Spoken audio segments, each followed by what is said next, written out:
Hey, what's up tout le monde, j'espère que vous allez bien, en tout cas moi ça va, j'espère que votre confinement se passe bien.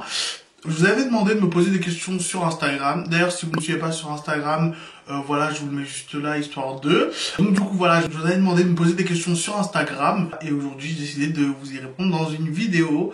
Donc voilà, sans plus attendre, je vous laisse avec la suite.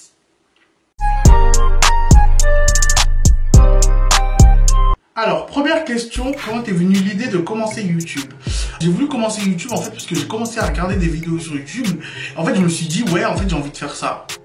Clairement, j'ai envie de faire ça. Et c'était il y a 2-3 ans, je pense. Et ouais, après, je me suis lancé. Après, il y a eu des moments creux où j'ai pas posté, où j'ai pas été actif. Mais voilà, c'est comme ça que j'ai commencé. Je me suis dit, ouais, tiens, je vais faire ça, en fait. Ça m'a plu, parce que j'aime beaucoup, je suis à l'aise devant la caméra. J'ai pas de difficulté à parler devant la caméra. Donc, voilà, c'est comme ça que m'est venue l'idée de commencer YouTube. Prochaine question, tu fais quoi de ton confinement? Qu'est-ce que je fais de mon confinement? Je mange, je dors, je regarde des séries aussi, des vidéos YouTube aussi, voilà. Et puis c'est tout, franchement j'essaie de m'occuper comme je peux. Je vous filme du contenu aussi, donc ouais non vraiment voilà, j'essaie de m'occuper comme je peux parce que j'ai l'impression que tous les jours se ressemblent, c'est mon angoisse, donc voilà j'ai tellement hâte de retrouver une vie sociale, je sais pas si vous êtes au courant, mais voilà je m'occupe comme je peux vraiment et très important vraiment, on ne répétera jamais assez, restez chez vous, plus vous allez rester chez vous, plus cette foutue maladie elle va disparaître au plus vite, voilà.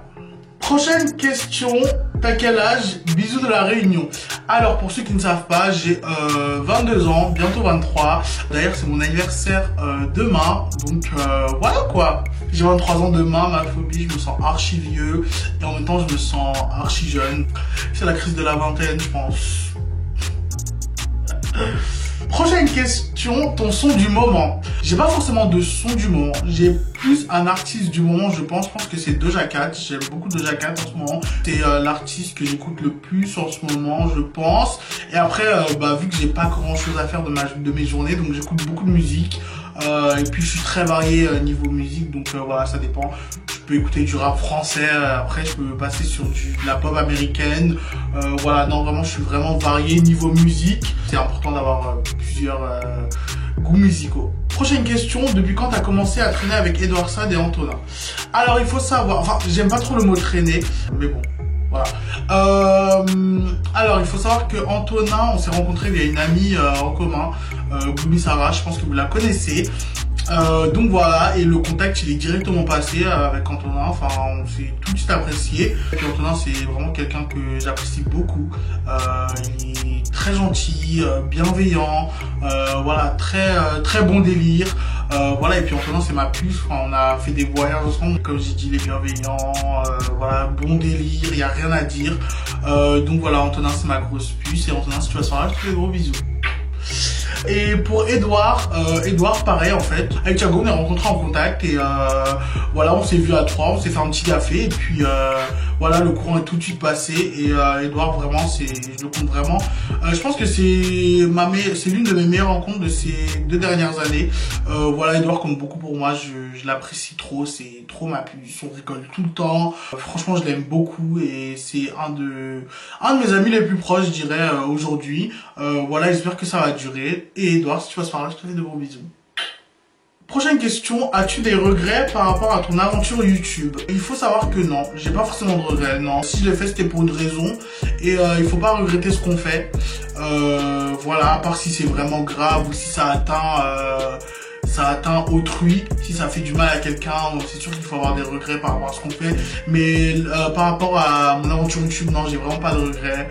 Tout ce que j'ai fait, tout ce que j'ai pu dire sur ma chaîne, tout ce que voilà, c'était, je suis quelqu'un de très spontané, donc c'est sûr que je dis les choses, mais je tourne cette fois ma langue dans ma bouche avant de dire quelque chose.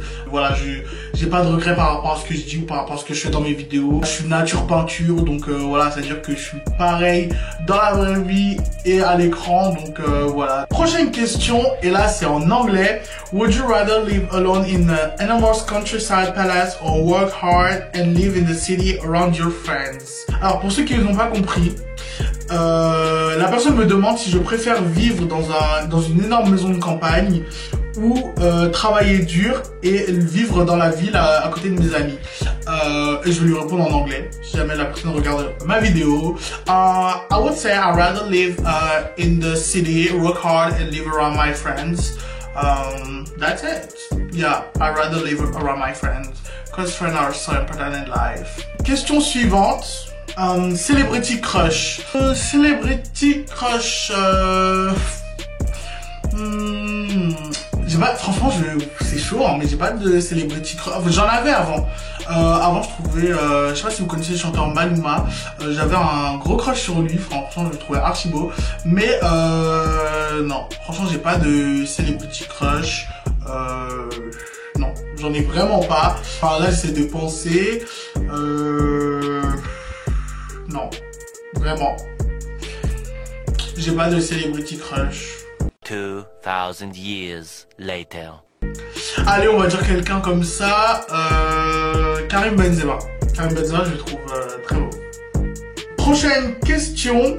Quelle est ta Kardashian Jenner préférée et celle que t'aimes le moins? La Kardashian Jenner préférée, c'est Kim en fait. Kim K. Kim K, parce que voilà, c'est Kim K quoi. Enfin, je pense que j'ai pas argumenté. Enfin, Kim K parce que c'est elle qui est à l'origine de tout le succès de la famille. Voilà, sans Kim Kardashian, il n'y aurait pas la famille Kardashian. Et puis, elle m'inspire. Franchement, elle est inspirante. Elle a pas forcément de talent précis. Après voilà, tout le monde sait qu'elle a fait une sextape, mais je trouve tellement ça impressionnant le fait qu'elle ait réussi à rebondir de sa sextape et à bâtir un empire qui fait maintenant plusieurs milliards de dollars. Pour moi, c'est quand même quelque chose. Je pense qu'il faut le faire. C'est sûr qu'elle a su s'entourer des bonnes personnes, mais franchement pour moi c'est un modèle de réussite. J'ai pas honte de le dire. Voilà, après c'est sûr que je ne ferai pas de sextape pour réussir, mais pour moi c'est un modèle de réussite en fait. Partir de rien et voilà, arriver là où elle en est aujourd'hui, pour moi c'est quelque chose de ouf. Après il y a l'ère du temps qui a fait que ça a joué en sa faveur, tout ce qui est réseaux sociaux, tout ce qui est ci, tout ce qui est ça, mais voilà, elle a été très intelligente et pour moi Kim K, voilà. Et puis j'aime trop son style, je la trouve vraiment, j'ai rien à dire. Pour moi c'est ma Kardashian préférée, c'est Kim K. Après la deuxième, Kylie, et celle que je préfère le moins, je dirais Kourtney. Pas qu'elle soit pas intéressante, mais voilà, je pense que c'est tout. Kourtney. Question suivante. Tu es en couple? I wish, bitch. Non, je ne suis pas en couple. Voilà, ça commence à bien faire là. Non, je rigole. Non, franchement, je suis pas en couple et je cherche pas forcément à être en couple. Je me dis que ça, quand ça viendra, c'est que ce sera le bon moment. Moi, j'ai d'autres objectifs dans la vie avant de me mettre en couple. Donc voilà quoi. Question suivante. Ce qui te donne la force de continuer sur YouTube. Alors, ce qui me donne la force de continuer sur YouTube, ça va être très simple. Ce qui me donne la force, en fait, c'est que je me suis rendu compte que à travers YouTube, on pouvait faire passer des messages. C'est-à-dire, en fait, on pouvait faire passer des messages, on pouvait montrer qu'on appartient à une cause qui nous est chère. On peut, voilà, aider des gens. Tout simplement en parlant devant la caméra, en se montrant tel qu'on est en fait. C'est-à-dire que moi je reçois des messages et ça c'est, je pense que ce qui me fait le plus plaisir, c'est que quand on me dit oui Brian, voilà, j'adore ce que tu fais et aujourd'hui grâce à toi j'arrive à m'assumer de plus en plus. Et pour moi c'est très très important. Et puis YouTube aussi ça me permet de m'exprimer. Voilà, de dire ce que je ressens, de partager des choses de ma vie, voilà. C'est pas mon journal intime, parce que je dis pas tout, toute ma vie, mais c'est une manière de m'exprimer à travers divers sujets, des faits dans ma vie qui se sont passés, et voilà, si je peux en aider certains par rapport à mes histoires et par rapport à mon vécu, franchement, c'est le plus important pour moi. C'est tout. Prochaine question. Pourquoi tu avais fait une pause sur YouTube? Sinon j'adore tes vidéos, t'es génial, je t'aime. Ah merci, c'est super gentil. Pourquoi j'avais fait une pause sur YouTube? Très très bonne question. J'avais fait une pause sur YouTube parce que je pense que j'étais pas prêt en fait. Quand je dis j'étais pas prêt, c'est que en fait j'avais fait beaucoup de vidéos à un moment donné et j'avais reçu aussi beaucoup de haine. et j'avais eu du mal à prendre du recul sur cette haine.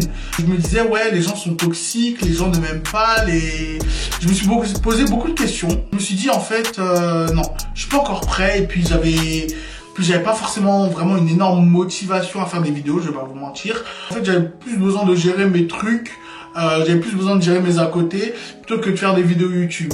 Quand j'étais prêt mentalement, et puis quand j'avais fait mes trucs, je me suis dit voilà, je vais reprendre YouTube et on va voir ce que ça donne. Et donc là aujourd'hui, je suis devant vous, je pose ma caméra, je vous filme des vidéos. Je me rends compte que ça m'avait manqué parce que j'adore parler devant la caméra, comme je le dis. Je pense que les gens ne se rendent pas forcément compte quand ils parlent, ils sont voilà. La haine, elle est présente dans leur bouche, elle est présente dans leur message, et des fois je me dis mais c'est affolant quoi. Mais après moi je suis quelqu'un qui prend beaucoup de recul sur les choses, donc à un moment donné je me dis on va pas me dicter comment je dois être, on va pas me dicter ce que je dois faire, donc à un moment donné j'ai dit les haters, voilà, si vous n'êtes pas content, et ben ne regardez pas mes vidéos, et puis c'est tout. C'est pour ça que j'ai continué d'avancer, et voilà, c'est pour ça que je suis sur YouTube aujourd'hui. Prochaine question est le meilleur pour la fin. Enfin, je sais pas si c'est une question, mais voilà, la personne a voulu me faire passer un petit message, on va dire. Donc je vais lui répondre en vidéo, comme il se doit. Tu es dégoûtant, je te jure, putain, mais plus ça va. J'ai dit posez-moi des questions, j'ai pas dit faites-moi passer un message. Donc voilà. Et puis moi je comprends pas ce genre de gens. Tu perds ton temps. Tu viens poser tes gros doigts sur ton téléphone et puis tu viens écrire ce message. Enfin, je comprends pas, j'ai du mal avec ça encore aujourd'hui. Mais je sais pas en fait, ces gens-là, je sais pas si c'est de la jalousie vis-à-vis de cette personne. Je sais pas si c'est de la haine. Je sais pas si parce que je ne la connais pas. Donc voilà. Pour moi c'est dur de détester quelqu'un que je ne connais pas personnellement, quelqu'un que je n'ai pas vu dans la vraie vie. C'est-à-dire que via un écran, j'ai du mal à détester quelqu'un, j'ai du mal à avoir de la haine envers quelqu'un. Mais visiblement cette personne a de la haine envers moi, sachant que je lui ai rien fait, sachant que je vis ma vie. Mais bon, c'est pas grave, je l'en veux pas. Ça doit être une petite voilà, dans le genre. Je l'ai bloqué et supprimé, donc voilà, elle ne pourra plus propager sa haine sur mes réseaux sociaux. Donc c'était la fin de la vidéo. En tout cas, j'espère que j'ai répondu à vos questions. On se retrouve très bientôt pour une prochaine vidéo. N'hésitez pas à vous abonner, à commenter, à partager, mettre un pouce bleu si vous avez kiffé. Voilà, moi en attendant, je vous fais de gros bisous et à la prochaine.